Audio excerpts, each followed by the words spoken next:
казваш друга си сега. Продължаваме към следващия щанд. Този на Николай Николов. Той има козеферма. Си нови теми да...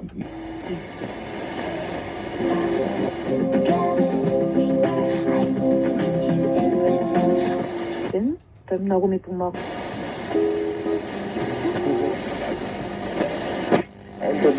Снабдителното дружество и след това Кевър чака да се върнат обратно отговори от дружеството. Тоест, дружеството проверява себе си за грешки. С този подход не може да очаквате да получите много резултати. Значи, първо...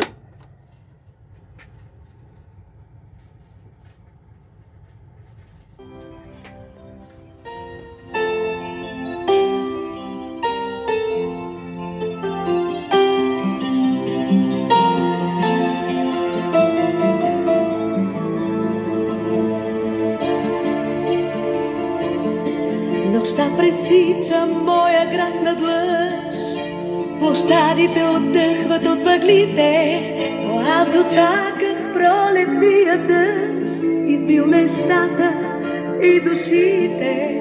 Долавям как се движи пролета, в кръвта ми соковете на стеблата и как се връщат тихи над света зелените лъчи на светлината.